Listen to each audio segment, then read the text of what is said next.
This episode is sponsored by the online Shockwave course, which is powered by the PhysiQuip Academy. Now at PhysiQuip, we are really passionate about educating our clients into how to use the technology, and that is why we've devised the online Shockwave course. So if you're looking at implementing this technology into your clinic, you're unsure of how to do so, the course is going to provide you with bite-sized educational pieces on how to implement it, how to get your team upskilled, what to use it for, different indications. So check that out, and we really thank the PhysiQuip Academy and the online Shockwave course for sponsoring the podcast. John, great to see you. Good to see you, Andy. Thank you for hosting me in this incredible facility at Swan Physio. No problem. So what gives a bit of background about this place? What, the building or the clinic? Yeah, so this is an old farm building. So we've got the barns, we've got the cow shed. Even downstairs we have the room where they kept the bull, which is where I do my ultrasound scanning. But yes, nice, idyllic. We're across the road from Keele Uni, so you can literally just cross the road and you're on the campus there. So it's got this kind of like country vibe to it, but we do a lot of practice here. We have a lot of students here, do a lot of treatments, rent out space for things like Pilates and yoga, and all sorts of stuff goes on here. Everything physio, exercise, manual therapy, consultancy stuff. So we have some orthopedic consultants come in as well, do some injection clinics and the whole thing. Really. Great. Yeah. No, it's an incredible building, so it's nice to come and visit it. Yeah. And that one of the things when I always chat to you, I always learn a lot. You're a historian, I would say. I think you're an artist rather than a physio by heart. A Renaissance man. Renaissance man. That's what I am, Renaissance man. Yeah. But one of the things which I think is really interesting, and I think it's a pivotal time for physios, for people in healthcare, is about how they apply what they're doing. We know the NHS has got challenges. The private world is just in such an exciting space, of which I'm genuinely really excited about.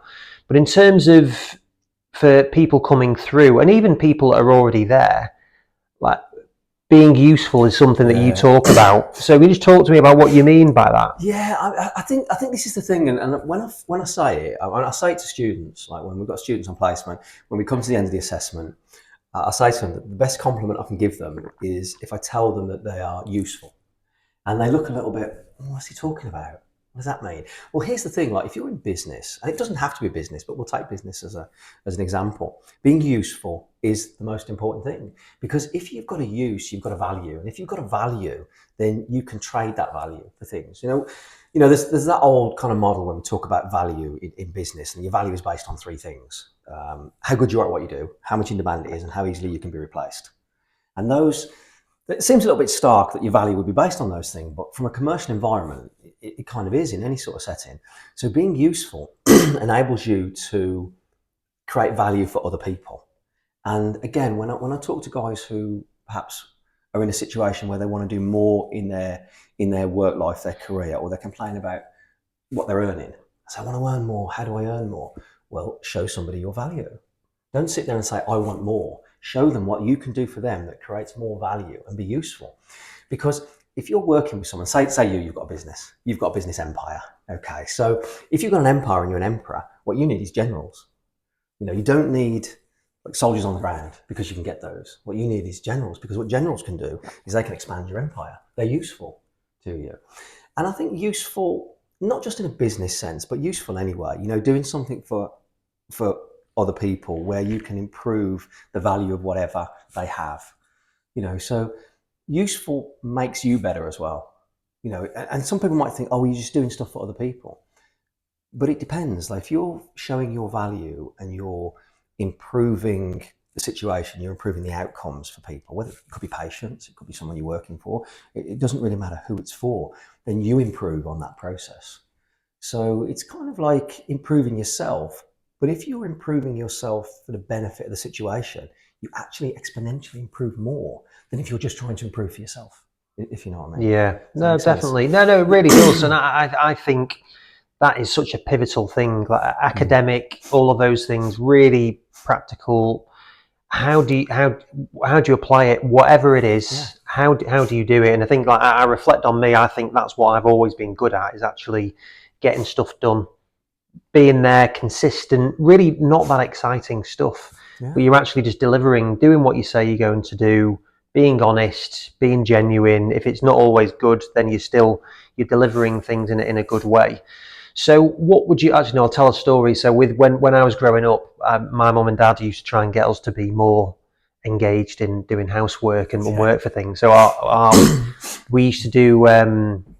We used to have the dishwasher and the clothes were two jobs between my brother and I, and then my mum and dad would give us a prize at the end of it. And because I won it so consistently, because my brother wouldn't do it, they had to make a prize for coming second as well. So me and my brother each week, I'd be winning it, and I'm sure Dave won't mind me saying that. But I think I think phone's ringing. It's Dave. He's on next week. Yeah. I really think that's been helpful for me for just getting stuff done. And like you say, you're contributing and you're developing by doing it as well, because then you get given more responsibility, growing, challenging, all of those things. So how would what is your advice for people but it's not just for the students, but for the people teaching them, because I know you're involved a lot in education. I suppose a lot of stuff I do, whether it's trying to develop myself or other people and so on, is looking for the whys in things. Like, why do you want to get better? Why do you want to do this? It's whys. I say this all the time. If you understand the why, the how presents itself to you. Because people are like, well, how do I do this? How do I do this? I think step back a little bit further into it and understand what's your motivation. Like, why do I want to be better? Why do I want a job there? Why do I want this career? Why do I want those things? And Nietzsche said that he who has a why can endure any how. And the problem is sometimes that the how can be quite difficult sometimes. Well, how do I do this? Well, you're going to need to go to university. You're going to need to do this. You're going to need to do that. And you're like, where's my motivation for that? Well, that's what your why is. So just turning up. And again, this, talk about being useful. But if you're just turning up and you're running through a facsimile of that, you're pretending to be useful because you have an alternative agenda. And I want this because I want this. That's not really being useful. You've got to think, what's your why? And if your why is strong enough, then your how will be there. Again, with education, people forget about basic fundamentals. And let's talk about physio, for example. And if we're talking about clinical reasoning comes down to physiology. It comes down to pathophysiology versus mechanisms. It comes down to biological plausibility. So your why is the physiology. How you do it, the treatment you do, is derived from that. It's the same thing as like exercise. Well, why would I do this exercise? Well, the how is the exercise, the why is the relationship between the anatomy and the physiology and the outcome that you want.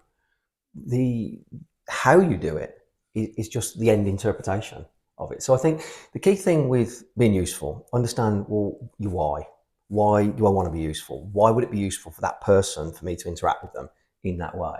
It's like collaboration. It's like, we collaborate on things. Why is it useful for me to collaborate with you? Why is it useful for you to collaborate with me? The how we do it comes as a result of that.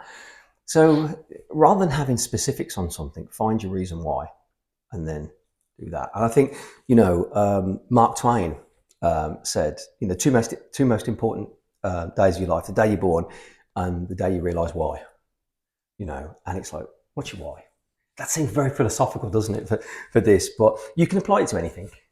Like, it doesn't matter, Yeah. No, but I think I agree with you. I think that understanding your purpose is so huge, and I feel like I've got mine, but sometimes trying to define exactly what that is, it galvanizes everyone, including yourself. Like when you're going in and speaking to people, you want to have that conviction. And I think being authentic is a massive part for me. So like from that authentic piece, like what are your views and from the students that you see on sometimes people you feel like they're saying what they think you want to hear? Yeah, I mean, you got to be authentic. You got to be honest to yourself. You got to be reflective. We can all run off at a tangent sometimes and say things and so on. But I think you got to be reflective about, well, what am I doing in this space? What am I trying to achieve? I think the key thing about understanding your why is that you don't require motivation then. And motivation comes and goes. Purpose doesn't. Like happiness comes and goes, but purpose doesn't. And so what purpose does, it allows you to work through the things that aren't so easy. I think sometimes we were talking about this earlier when people say, "Oh, you're lucky you are, aren't you?" And there's a quote attributed to Samuel Mayer, which is, "I believe in luck. The harder I work, the luckier I get." And so you create your own luck. And that thing about it's where preparation meets like opportunity, isn't it? And all those things, all those sayings that you can have about those things. But at the end of the day, it comes down to your why, what's your purpose, what we're doing, where we're going. And I think so when I'm dealing with like students and I say about like being useful, what do you want to do? Where do you want to go? So I'll sit down with them and I'll say like, well, where do you see yourself? Now people used to say that to me years ago and I never knew what to say. It's okay if you don't know what to say. Go and have a think about it. Think about where you don't want to be. If you don't know where you want to be, think about where you don't want to be and think about who you don't want to be and move away from that and see where that takes you. I used to work in drug and alcohol rehab, and the problem is with talking about problems, like say if you've got a drink problem and you're talking about having a drink problem, you're constantly reminding someone that they have a problem with drink. And what they hear is like, drink, drink, drink. What you want to do is find something that isn't compatible with that. What do you want that isn't compatible with that? And then aim towards that, rather than moving away, rather than just thinking, I need to move away from that. Find something that is the opposite of that you do want and move towards that, and then that will move away from you. So your negatives will move away if you move towards your positives. Just improve your skills. One thing that I find sometimes with students is they're told, oh, you don't need to know this, you don't need to know this. My view of everything is learn as many things as you can about as many things as you can, and don't let anyone else tell you what you don't need to know. You decide what you don't need to know, because everybody's got an agenda, whether it appears pure or not, in the things they say. So when someone says, oh, look, you don't need to worry about that, you don't need to worry about that, you don't need to worry about that, just investigate it a little bit. Have a little look. Why am I telling you don't need to know this? Is it because I don't know it? Or is it because I want you to focus on this? We mentioned earlier about being Renaissance, in the sense that a Renaissance man is interested in everything. Why would you not be interested? And everything is interesting if you look deep enough. There was a quote by Richard Feynman, Nobel physicist.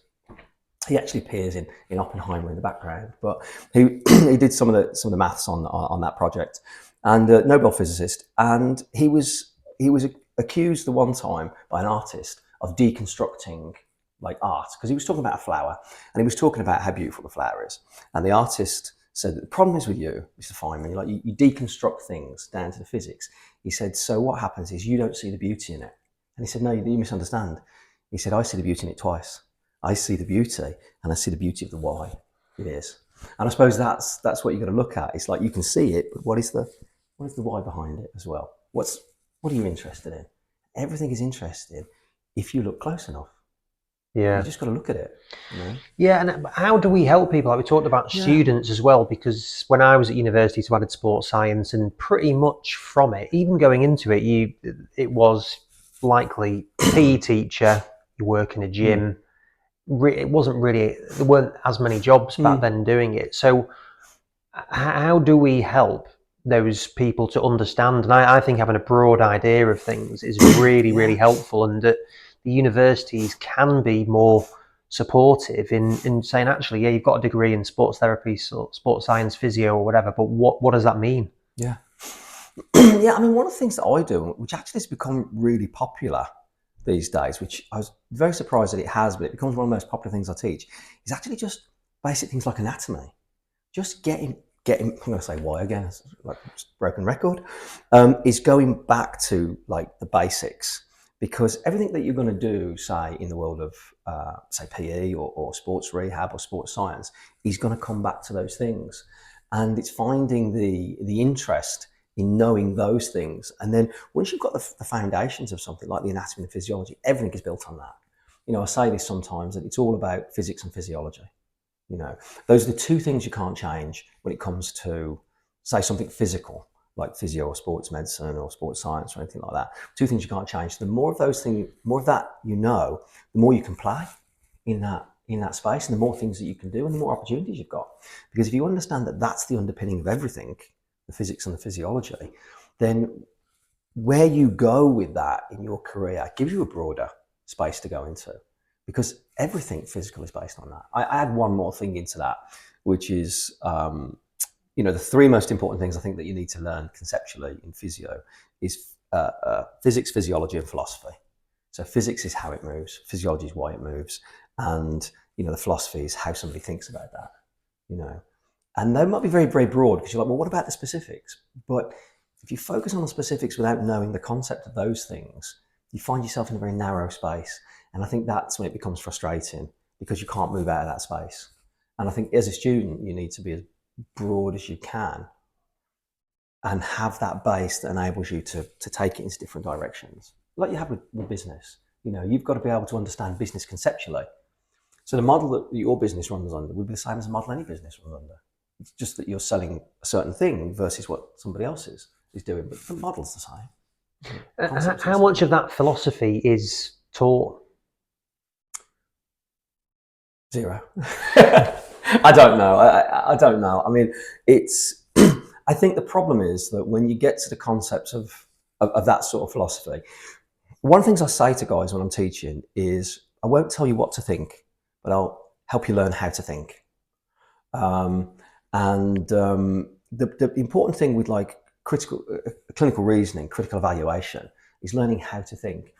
There's a quote by Nikola Tesla, and it's actually relevant for today, but obviously it's a quote from many years ago. And if I use it in the context of how he said it, he said that the problem with scientists today is they think deeply, not clearly. He said a madman can think deeply. You need to think clearly. And I think what we don't do sometimes we think deeply about things, but we're not thinking clearly about the bigger picture. And so, I understand why when you look at a syllabus, maybe these concepts aren't taught in a certain way. But I think the very foundation of university is teaching people how to think. And we've got to keep that in mind, that what that is, it is a business now, but it's a seat of learning. That's what it's really about. It's enabling you to create the tools to allow you to think, to have a framework to allow you to evaluate information, to absorb the information that you need, to assess all the information that comes your way, and to sift out what you need and what you don't. When we look at evidence-based practice, best available external evidence, clinician experience, patient preference, all viewed with organisational environmental context. So you're taking all the information you can, you filter that through your experience and your ability to evaluate that. You then identify what your patient, your client needs, wants, values, and then within the context that you've got to operate, that's how you execute it. So it'll be a different thing in different settings. Even if you present with the same clinical presentation, if you're in a different setting, it's going to be manifested in a slightly different way. And it's understanding, again, the physics and the physiology behind that. It's understanding the philosophy of that as well, and what that means. But that concept of evidence-based practice would be the same in any business. Best available evidence. So as a market leader in business, the reason you get there is because you have information about your products, about your customers, about the environment, about competitors. You get as much information as you can. At the end of the day, Francis Bacon, knowledge is power. We could add to that the application of knowledge is power. So learn as many things as you can, have that information. Then you've got best available evidence, and then you've got clinician experience. So then that's you as an experienced businessman, individual, professional. You evaluate what you think about that information. And then we've got patient preference. That is your customer, your client. What do they need? How can I help them? How can I be useful to that person? What do they need? What's their story? What's their journey? How do I interact with that? And then you've got environmental and organisational context. Well, that's the context that you're operating in and the context that they're operating in. How do you interact with that to give them the benefit? The more you benefit them, the more it benefits you. It's that kind of like triple win, that kind of like collaborative model of like benefit. And as a result, you become useful, and then people come back to you because they're like, oh, I need this. Well, last time I spoke to Andy, we got this, this, and this. That was useful. Go back. So actually that clinical reasoning model that's taught all the time is a model of being useful if you look at it in that sort of context. I hope that made sense. No, it does. No, it does. It does. It's producing, isn't it, and adding value fundamentally in terms of what you're doing. So if you were to give advice for I suppose for anyone, but particularly for people that are coming through doing a course, like what to be useful, what would you give for that? Again, it's look at where you are look at where you want to be, and look at where you need to go to get there. And it's always about that thing, like say if you're a student coming here on placement and you're working with Keris, who owns the clinic and who runs all the placements.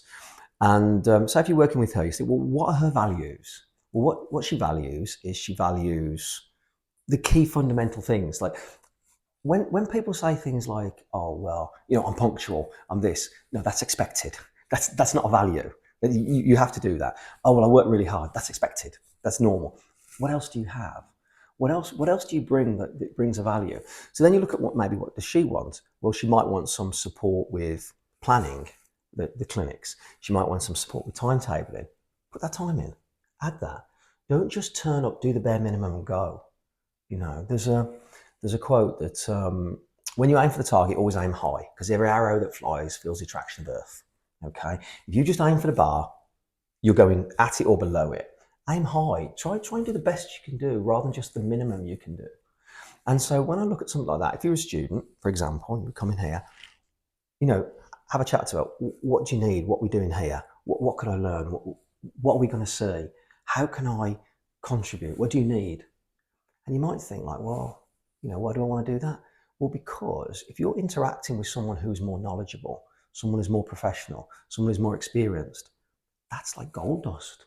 The mentorship that you can get for nothing from people who have established those things is great. And when you come across someone who will mentor, you know, they will often take the model that, you know, the idea is that if you're a privileged position, you know, you build a longer table, not a higher fence. So you bring people to the table and you bring them on.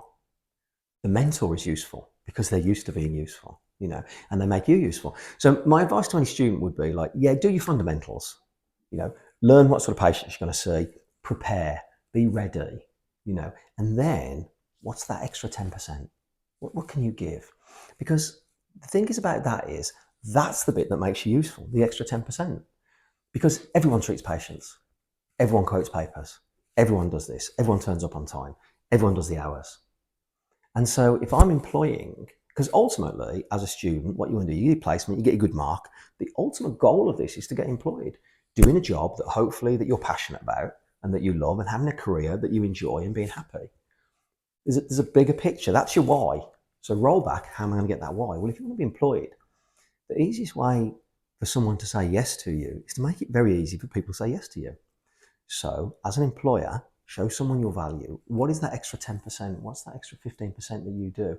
And I look at that and think, actually, you're really useful. It would be of value to me to spend time with you. So come on board and do that, because then you can grow. And you yourself, someone in business, if you've got someone who is given that extra 10%, and people get a little bit confused on this, that doesn't mean that you are working extra hours. This doesn't mean like, oh, it's 9 to 5, but I'm staying till 5:30 and you're getting free labour. That's not what that means. What it means is in that time, what are you giving? You know, are you turning up and you're moaning about like the fact that you didn't sleep, or you're moaning about this, or you're moaning about that? And that's not what you're doing. You come in and you're like energy, ideas. And when it comes to ideas as well, put the ego aside, bring the ideas. Again, like with you, I'm the same. There's no such thing as a stupid question. Someone comes and asks a question, doesn't matter how stupid you think it is, if it's stopping you from learning, you know, ask the question. Because then sometimes out of those, you'll see that value in the questions they're asking. And they'll ask a question you don't know the answer to, and you're like, that's a good question. Oh, you're useful. You can help me pick apart some ideas, and we can reevaluate these things. So prepare, do the work, do the basics, and what's that extra 5-10% that you can bring? You know, that doesn't mean extra hours. What it does mean though is extra thought. Yeah. You know, and that's where the key is. No, I think that's a really good point. Like some of the examples when people are applying for a job, if someone outreaches to me on LinkedIn and says, I've gone for this job, I'm speaking to Dom, your company looks great, blah, blah, blah. It's just like, wow, that's good. Mark their name, or they phone up the number instead of just applying through whatever it is. So it's not difficult, but you're showing initiative and you're actually showing that you've got commitment to do it. So in that particular example, well, there's this tiny little things, as you were saying, which don't take a lot of effort, don't take any money or Yeah. anything. It's purely thinking. You're just thinking about it, thinking Yeah. actually, I'm showing a little bit more. And that is huge. That extra 5 or 10% is everything. It's massive. It's the difference. So again, you know, I have students say to me, because I teach for a lot of organisations. I teach for the Army. I teach for FA, some Premiership clubs, UKSI, NFL in the US, and so on. I taught guys in the Navy SEALs and things. And I say those things when I start presenting. I put a slide up and it's got all these organisations on, and I do it so people give me the opportunity to speak and give me a moment to bring them into an idea. That's why I do it. Because if they see that, by default, they're like, oh, he must have something to say. And the interesting thing about that is, why do those companies hire me? Because in some respect, I'm useful to them. I can give them some information about something. Like I'm doing an anatomy course, a cadaveric anatomy course in a few weeks for the MOD. And what happened is I was working with some physios in the military, and I was demonstrating some techniques, and we were talking about anatomy, and I was getting into the why. The why is in the anatomy. And we got chatting about stuff, and they were like, oh, we'd like to revisit this because, yes, of course, we know it. We're experienced clinicians. We know this, but it would be nice to see it again from another dimension and revisit it. And they're reflecting on themselves, and they're trying to improve all the time. So it's like, okay, well, I'll create this for you. And so I create that, and they come on board, and we do this together, and we work on it together so they can go back and revise their anatomy and build on that. I'm useful to them for that period of time. Now I've done that, we can move on, they can do another thing. Now they're useful to their colleagues because now they can impart that information as well. So we're creating value as we go along. It's looking at those sorts of things. Sometimes, like if I'm teaching for an organisation, like I taught for a private clinic in London, complete, Chris's business, and one of his team reached out to me and said that they wanted a course, but they wanted to do a few different things. I said, okay, tell me what you want. What do you need? What are you seeing? What are your challenges? What's your injury burden that you are seeing that you want an approach to that you don't already have and you haven't already seen on another course? And they listed 10 things. And these 10 things wouldn't appear on the same course together because they're not random. They have a purpose to that clinic and that service. But the individuals there listed things like, well, I haven't seen this and I'm seeing this and I haven't seen this. Can you give me some physiological interaction with this? Can you give me some anatomical education so I can better understand my why on this? And so that's what we did. So it was a bespoke course created just for them based on need. But the question is, what can I do for you? And they're like, I want these things. We finish and they're like, that was really useful. Yeah, we move on, do something else. But I don't turn up and go, look, here's the course, this is what you need to do. It's got to be driven by what does the client want? Because otherwise, they're turning up and they're getting the certificate and they tick their box and that's it. It has a use, but it isn't the use that they need. And so again, so when I put that image up, when it's got all those companies on, and people are like, well, and students say, how do you get to do that? Be useful. Yeah.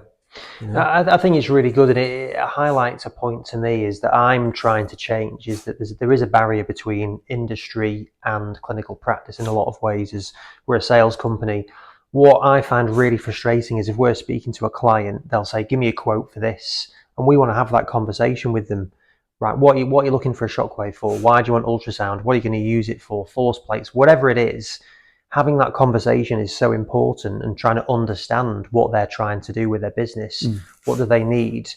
Because I still feel there's that hesitance and reticence to interact because he's just trying to just sell. And it's like really we obviously are trying to do that, Yeah. but in the right way. And so that I want to create that trust for the industry to say, actually, let's speak to them, whether it's us or anyone, and just think, no, we know they're going to help advise us and be a part of the process. And it may be that actually that probably isn't right, or you need less than you think you need. And that's why that communication, asking questions and understanding what they're trying to achieve. And then there's a big responsibility on us to be able to add value, be useful to them beyond maybe what they thought that they were going to get. Yeah, exactly. I mean, if I go back on my journey of meeting you in ultrasound and so on, I taught a course a few years ago, and Chris Myers came on the course with a couple of his team, and he said to me sometime afterwards, he said, "Yeah, that was great. To add to that, what you need is ultrasound. If you'd been able to put some ultrasound into that to add to the dimensions of the anatomy that you're talking about, that would have really grown that. And I took that on board from him because he's a very knowledgeable guy. And then I went in to do a mentorship with him and a smog. And so then I thought, well, I want to get good at ultrasound to be able to use it for teaching. And as I realised then, I can't just grab a machine and just start, pretending that I'm something that I'm not. I've got to invest the time and the effort in that. I've got my why here. My why of investing into it is that when I teach, I want to be able to show people the layers that I encounter when I'm teaching with cadaveric material without having cadaveric material. So on live patients or live models, putting the needle in and talking to people about the anatomy, because the anatomy is the why you're putting it in as well, and the physiology. I can talk the physiology, but I need to show you the anatomy. And so that's why I wanted to get into it. So I spent some time with Chris, and then I talked to him about what I need, and he suggested I speak to you. So I came to you. And again, one of the things I said to you some years ago when you said to me, well, why did I go with Smog and not one of the others? Not Smog, sorry, why did I go with physiotherapy and not one of the others? Is that I didn't know who the salesman was. And that's an interesting dynamic, because you might think, well, you should know who my salesmen were. I didn't know who was a salesman, who was a technical advisor, who was just there to support. And so I got a very fluid conversation with you and your team on, well, what do I need? And what I'd said was, well, I want to learn how to use ultrasound diagnostically so I can use it for teaching. Oh, well, you're going to need this, this, and this. And I talked about, well, I need to see the needle. Well, you're going to need this software, you're going to need this. And I said, well, what about the quality? And like, well, what's your budget? And what are you hoping to achieve, and where you're going to be using this, and what's your environment, and all those other things. And then we ended up with, well, this will be the best thing for you then in that setting. We're back to best available evidence, clinician experience, patient preference in the environmental organisational context. We're back to clinical reasoning, but obviously from that perspective.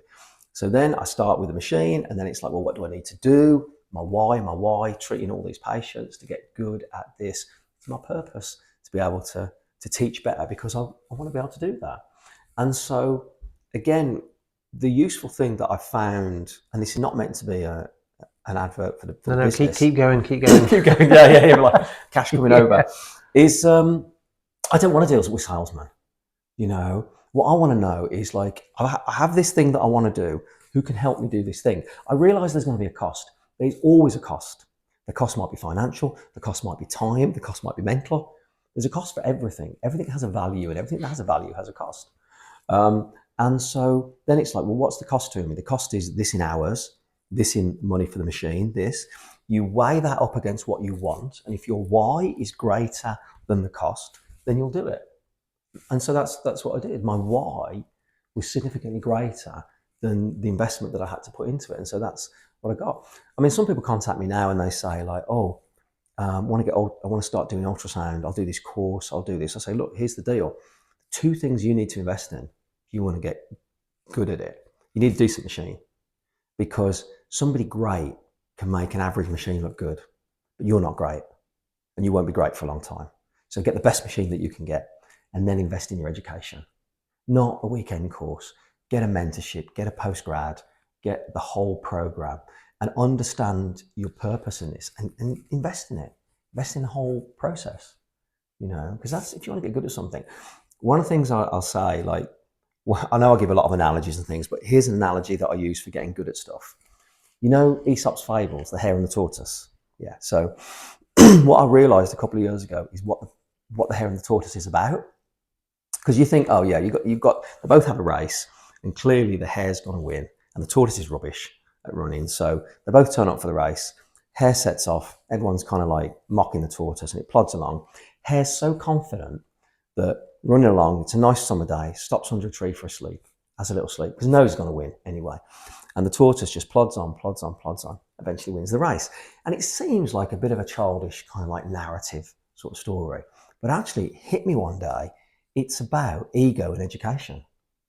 So basically what happens is, obviously the hare is talented, has talent, has ability, has ego. And so what happens is, yeah, I'm great at this. I don't need to do anything. The tortoise represents your journey in learning. And the 2 things that I say to students when they turn up and I'm demonstrating stuff and they're like, how am I going to learn that? Very, very simple. What you need to do is be okay with not being good at something. You need to park your ego. You need to be the tortoise. The tortoise had no ego.